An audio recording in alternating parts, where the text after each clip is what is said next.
ఎగనామం పెట్టి వాళ్ళ అకౌంట్స్లో ఈ రోజు కూడా డబ్బులు పడని పరిస్థితి, ఎంతో ఇబ్బందులు పడుతున్నారు. వీటన్నిటి బదులు వాళ్ళు ఎల్పిజి గ్యాస్ సిలిండర్స్ 1,59,00,000 మంది లబ్ధిదారులు ఉన్నారని కేంద్ర ప్రభుత్వమే చెప్పింది.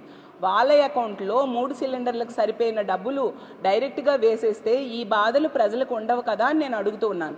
అదే కాకుండా 1,59,00,000 మంది ఎల్పిజి గ్యాస్ హోల్డర్స్ ఉంటే వీళ్ళు ఇస్తున్నది 1,04,00,000 మందికి మాత్రమే. అంటే అక్కడ 55 లక్షల మంది లబ్ధిదారులకి వీళ్ళు దీపం పథకం ఎగనామం పెట్టిన పరిస్థితి ప్రజలందరూ కూడా గమనిస్తూ ఉన్నారు. ఖచ్చితంగా ఈ 1,59,00,000 మందికి కూడా ఏడాదికి 3 సిలిండర్లు ఇవ్వాల్సిన అవసరం ఉందని మేము డిమాండ్ చేస్తూ ఉన్నాము. అలాగే తీసుకుంటే పెళ్లి కానుక మేనిఫెస్టోలో చెప్పారు, పెళ్లి కానుక అనేది జగనన్న టెన్షన్గా ఇచ్చాడు కదా, దాన్ని పునరుద్ధరిస్తాము, కంటిన్యూ చేస్తాము అని చెప్పి వీళ్ళు చెప్పడం జరిగింది.